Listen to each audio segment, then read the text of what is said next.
Shalom, and welcome to another in our series of podcasts from Temple Beth, a dynamic center for conservative Judaism in Los Angeles. This is a recording of a Shabbat teaching with Rabbi-Cantor Hilary Chorny. At this point in the year, I always like to point out that we're working on two parallel calendar systems at the same time. There's the calendar of the lectionary and the calendar of the holiday year.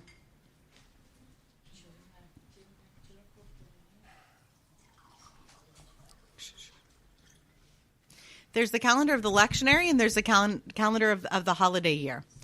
The lectionary is when you take the full Hebrew Bible, just the first 5 books, and divide it up into all the different weeks of the year. So we wind up with all of the parshas, the Torah portions. Every week we read some selection from the Torah portion. This Saturday morning, no matter where you were in the world, Jews were finishing Parshat Vayechi, which is the last Torah portion of the book of Genesis, of the book of Bereshit. That's one. That's one. Excuse us, ladies. Thank you. It's hard when even a few people are talking. That's okay. The lectionary then breaks us up into many different weeks, which means that we get to the book of Shemot this next week. We start on Saturday afternoon, anticipating next Shabbat morning. We get to the book of Shemot right about now at the beginning of January. But the book of Shemot quickly gets into the story of what? What's Shemot mostly about in the beginning? The book of Exodus is about the Exodus. It's about leaving Egypt. It's about the story very quickly. By the end of chapter 1, we're already moving on to Moshe being born. We've learned that the Jews are now no longer sitting high, a privileged people with someone among them in power in Egypt. Instead, there is a mandate for killing the male babies that are born among them. And the first chapter concerns itself with the midwives and the decree of Pharaoh. And then we learn that Moses is born. Parallel to this has nothing to do with the specific teaching I'll make today, but I always make this point when we get to Parshat Shemot in our year. The holiday that celebrates the Exodus from Egypt is the holiday of English or Hebrew, either way. Passover or Pesach, which is typically celebrated sometime around April. It's the beginning of the Hebrew month of Nisan. That is a holiday on which we sit around the table and have a Seder, and we retell the story of the Exodus from Egypt, the exact same story from the Torah. Those are two completely different calendar timelines. We get to the story of Shemot when we're reading the Torah around January, and we get to Nisan, the month in which Pesach takes place, in which Passover takes place, around April. I do not think this is accidental or poor design. I think it's great design. Already you're aware, maybe, that Passover is a holiday that requires pretty much the most preparation of any holiday all year round, because we make a commitment to taking chametz, taking leavened grain-based items out of our home. It takes a lot of preparation to get there. And typically when we finish the holiday of Purim, which is the last big holiday on the calendar before Pesach, exactly a month earlier, Purim, that's over, and we move on to Pesach. But I think that now actually begins the Passover prep. And I don't mean pulling the plates out of the cupboard. What I mean is that the challenge that we have every single year is that when we sit down at the Seder table, we are supposed to be renewed in our perspective on the Exodus.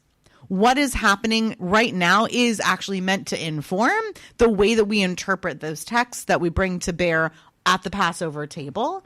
And you can't do that on a week's notice or even 4 weeks' notice, in my estimation, because you're too busy cooking and cleaning and inviting people and all of that. That preparation can start about a month ahead of time. But starting to think, What will I say this year when I get to the text that says, V'hi she'amda, and in every generation someone arose to strike down the Jewish people, V'hakadosh Baruch Hu, the Holy Blessed One, in every generation managed to save us from the arms of those enemies? What does that mean in 5786 and 2025 to us? What does that mean this year? That kind of consideration begins now as we begin reading the book of Shemot. Adkan. That's the whole thing I had to say about Shemot and this calendar cycle that we're on.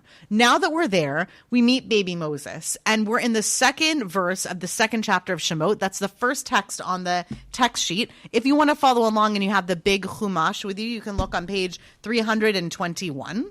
And we are just beginning the second chapter of Exodus, where we learned that there was a man from the house of Levi, so a Levite man, and he marries a Levite woman. And these people are who? We know the character names, actually.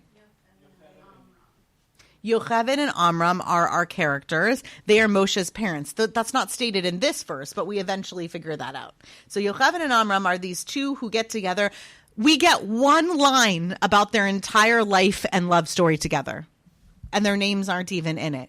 So Midrash, the rabbinic fan fiction, has a lot to teach about it. We want to know, how did they come to be together? What was their match about? We also are going to get a little confused on the timeline because it's going to appear that the only birth that we learn about is Moshe's birth, but Moshe has siblings, older siblings. So how is it that we jump right into Moshe's birth? The Torah is only concerned with telling us what it's concerned about telling us, to be a little tautological. It's concerned about the story of Moshe. So we don't get the love story of Amram and Yocheved. We don't get the stories of Miriam's or Aharon's births. We get the story of Moshe. And the first verse that we get is the following. Vatahar ha'isha, the woman conceived, this is Yocheved, vateled ben, and she birthed a boy. What do we know about giving birth to baby boys at this time in Egypt? He had to be killed. Okay, that context is everything, right? Far be it from me. We say lahavdil elef alpayim, like not at all a comparison, but the difference between somebody of color being born in this country in the year 1700 and being born in 2025 is profound. The way that somebody's humanity is conceived of, no pun intended, is entirely different.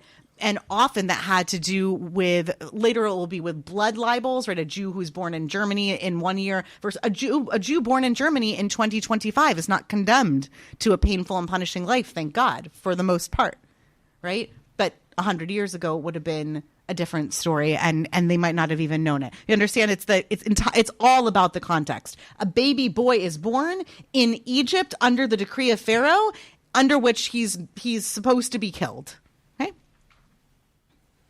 By the way, did they have ultrasounds? No. Okay. So when it says vateled ben and a son is born, it really means a baby boy came out and they saw that it was male.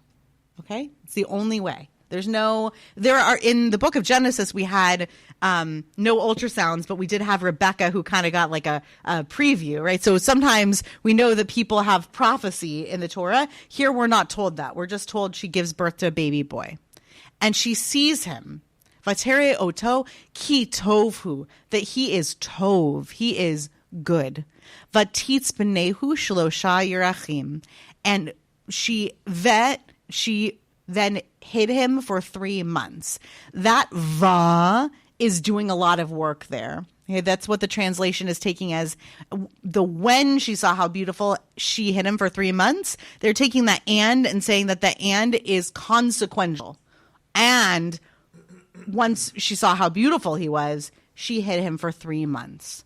We're going to explore what that tov, what that goodness could possibly mean. Rashi, our 11th to 13th century commentator, French commentator, who had a lot of medical knowledge, by the way. That's very important to his commentary here. He worked in part as a doctor, to whatever extent a doctor was trained in the 12th century.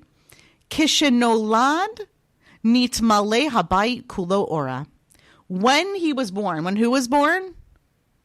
Moshe. We're talking about Moshe's birth, this baby boy. When he was born, the house filled with light. Now, Rashi doesn't invent this. He gets this from the tractate in the Talmud called Sota, in which we're told that the house was filled with light. Why would the rabbis in the rabbinic imagination of the Talmud have thought that perhaps the goodness that was radiating literally off of Moshe was light? Where would they have gotten that idea from? I'll give you a hint. It's somewhere else in the Torah. Coming down the mountain, he's got the ring of light around his. Okay, so Brian is reminding us that when Moshe comes down the mountain, a grown man, a leader of his people, post-exile, where he is he's coming down the mountain and he's carrying the tablets. He is shining. Karen Or, there are rays of light that are coming, and his face is glowing. So we know that Moshe glows goodness when close to God. This is where we get this idea. We aren't told that outright, but that's certainly where the rabbis are getting it from, and we're going to see the theme of Or come up again and again. Rashi also says on this verse something I want you to pay close attention to, and it has to do with this concealing for 3 months. Shemanu la hamitzrim miyom shehechazira v'hi yiladatu l'shisha chodashim v'yom echad shehayoledet l'shiva yoledet limkutayin v'hem badku acharecha l'sof tisha. Because the Egyptians, they knew when the Jewish women were pregnant and were expecting. And they understood, there's a little bigger story here I won't get into, but they understood from when Amram took her back. This is referring to another story we won't get into today, in which Miriam, Moshe's sister, supposedly resolved marital dispute between her parents and said, the Egyptians are already condemning the baby boys. I guess I am going to tell the story. That the two of you can no longer find love with each other. You're no longer going to create babies. The Egyptians have already condemned all the baby boys by refusing to procreate, to make more Jewish babies in a world such as this one, as her parents must have been saying to each other. You're condemning 100% of the babies by not allowing yourselves to conceive and to bring new life into this world. You're already deciding. That is a death sentence too, and therefore they reconciled. So when Rashi says when Amram and Yocheved came back together, he's referring to that midrash, I assume, that he knew that midrash well, refers to that midrash, that story, and is saying from that time the Egyptians calculated, oh, so that's when they got together, and so now we know she must be 4 months, 5 months, whatever. They calculated it, and they're saying, how do we know she hid him for 3 months? Well, how long is a woman typically pregnant? For 9 months. Tisha Yarchelida. No, it's a Passover reference, okay? And she's pregnant for 9 months, but she hid him for 3 months, which must mean she gave birth at 6 months and a day.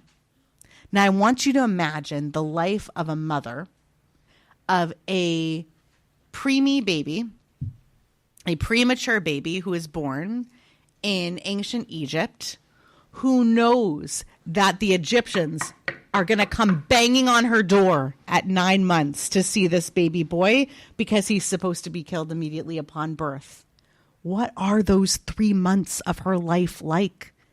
This is not a magical, mysterious story of the Torah and God.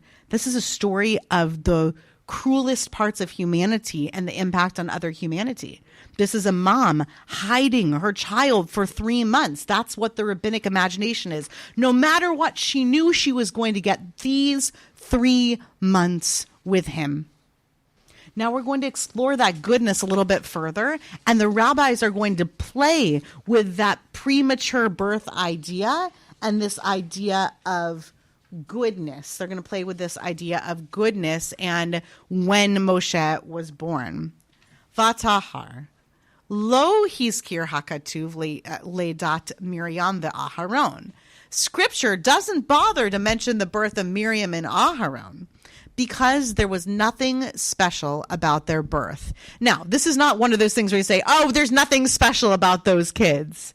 Now you understand there was nothing special about their birth. What did that mean? What is Ibn Ezra referring to? Say that louder. Oh, there was no Pharaoh's law. So it's possible there was nothing special because maybe there was no decree from Pharaoh at that time, and therefore it wouldn't have been all that special to give birth to a Jewish child, Brian. They were full-term births. That is presumably the simplest understanding of what Ibn Ezra is referring to, is that they weren't special births because nobody is, it's not incumbent on you to reveal this, but does anybody here have a very close person in their family who was born premature? Either they were born premature, they had a sibling born premature, anyone who had a child born premature here? No? You know of. It's not the same.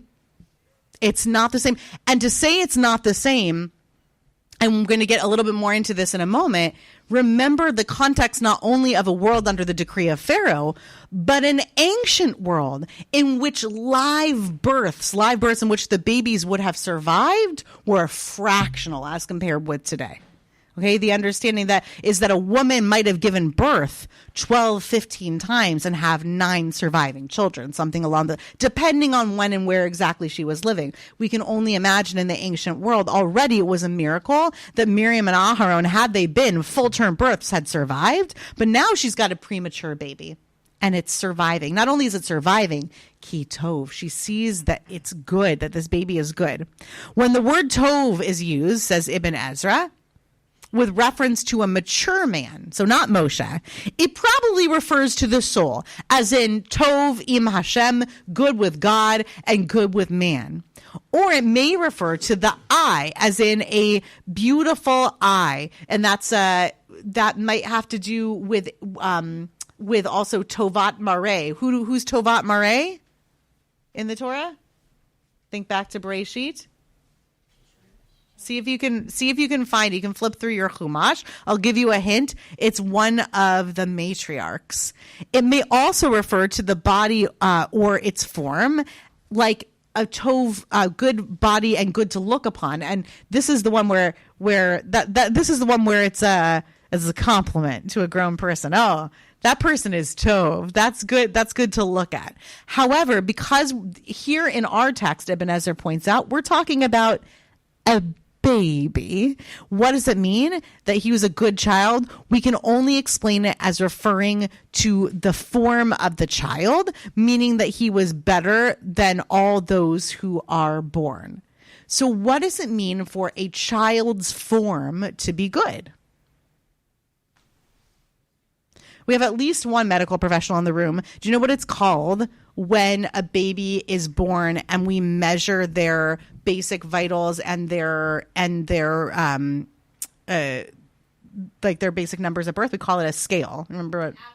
An APGAR. Oh, somebody else knew it too. An APGAR scale. That's relatively recent. I forgot. I looked it up, but then I didn't write it down for myself. But an APGAR scale is only in recent decades do we have the notion that the moment that a baby comes out, we measure all sorts of basic things about them, and not just how many fingers and toes they have, but their breath count, their heart rate, all sorts of other vital measurements about the child to know.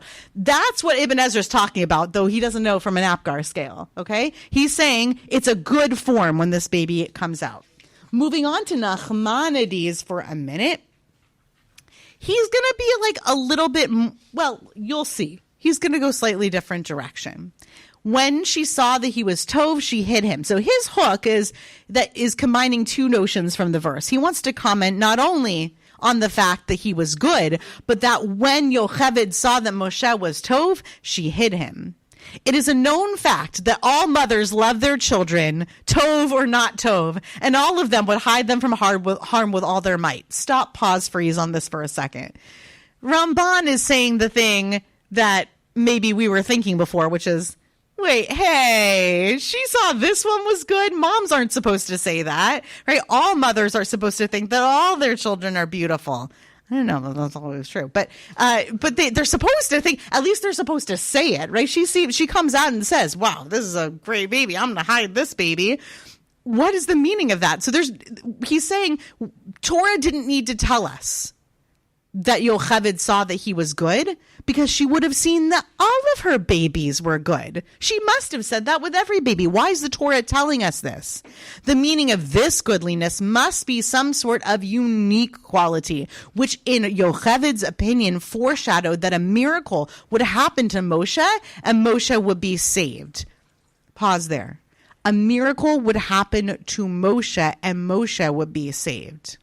What was good? According to Nachmanides' read here, what does Yocheved think is going to happen with Moshe when she says he's good? She doesn't quite get to he might be a leader, that a miracle will happen to all of the Jewish people on his behalf. She says a miracle is going to happen to him, which means I know there's a decree that all the babies are supposed to die, but I just got this feeling he's worth cradling and holding on to, right? If you knew, I'm going to go, it's a very dark place. I'm going to go here for just a second. A very dark place. If you knew that if you birthed a son, he was going to be decreed to be killed, would you let him live another 3 months? Would you be selfish enough to let him live another 3 months, or would you put him out of his misery when he was born premature? I think that's what Nachmanides is trying to explain. Why would she have let him live and hid him? Because she was not too delusional, as it turns out, but had a wild and crazy notion. Nah, a miracle's going to happen to this baby. I'm going to hide him. 3 months is the calculus they do because, first of all, 3 months is what the verse says, and our major commentators say, well, if it would have been 9 months that he would have been born at, he was born at 6 months and a day. That's just the math they're doing.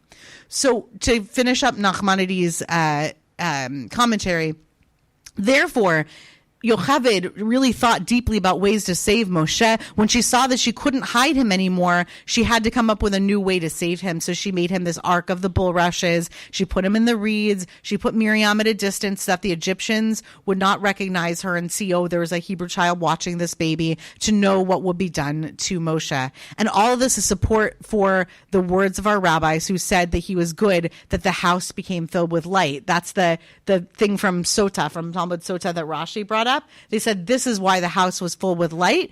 It's the light of the prophecy of Yocheved. That's the light that the house was filled with a glow that let Yocheved know that even though he was destined by decree to be killed, he wouldn't be. Sforno, skipping ahead to the 15th century for a minute at the bottom of that second page, says the word tov could be understood as meaning the same as handsome or beautiful.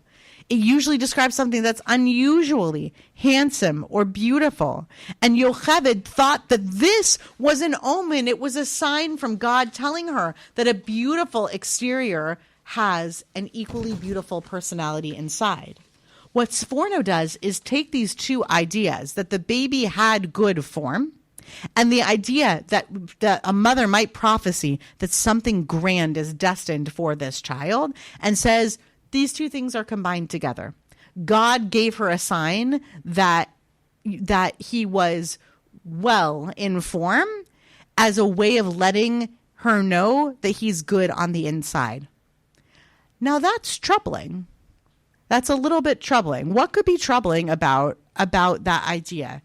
That God let Yocheved know by giving her a physically beautiful baby, a baby with a beautiful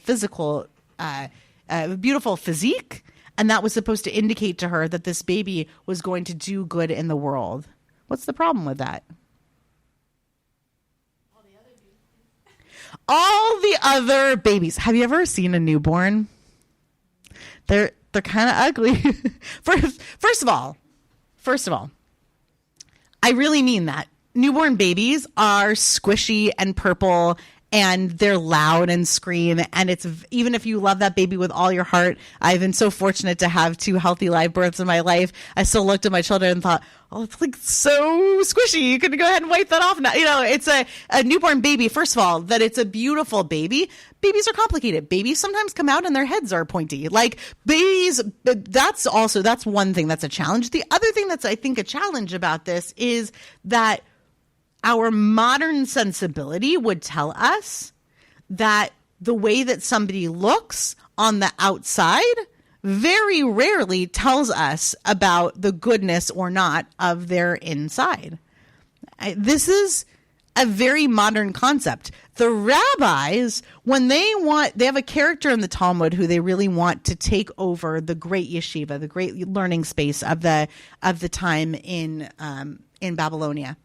And in order for him to take over that position, they have in their stories a great miracle occur to him, and overnight he goes gray-haired. Why? So that people will look at him and believe that he has sage and wisdom, because the outside has to sort of disclose what's on the inside. It's a much more contemporary notion that we look at people and say, oh, the cover is not the book. That's not necessarily what Sforno would have thought, but it's challenging to us, because what does it mean that you would only predict that good things would come from a baby who looked like it had a perfect physique?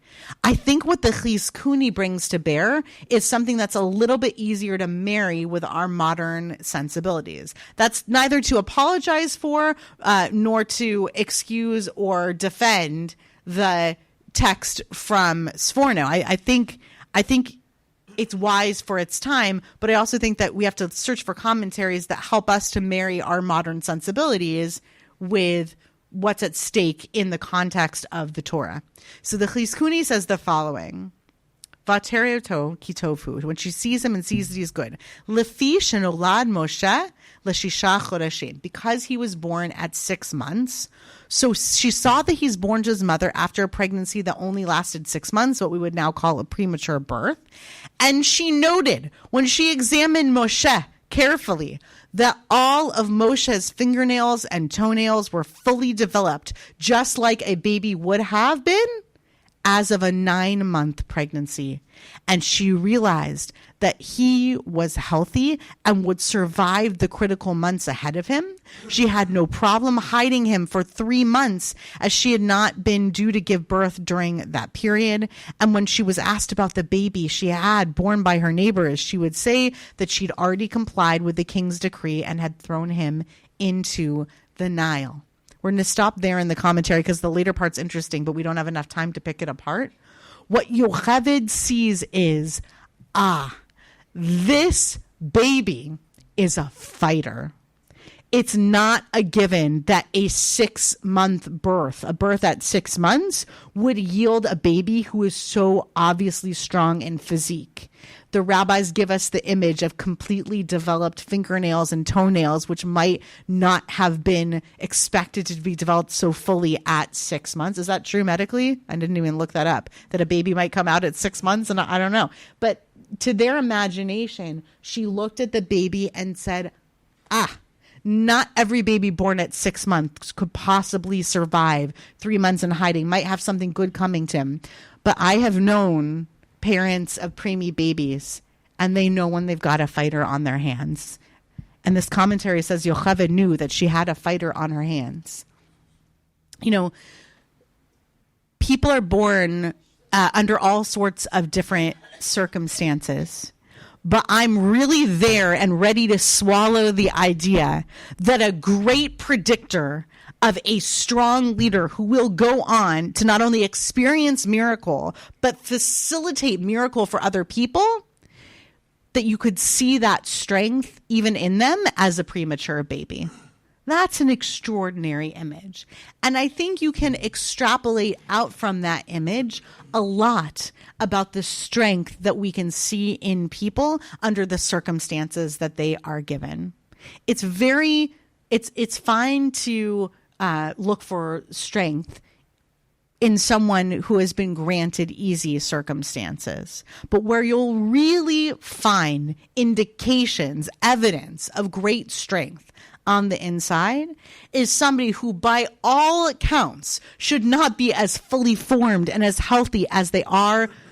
But despite the odds, looking at them, it's very clear that they have great strength.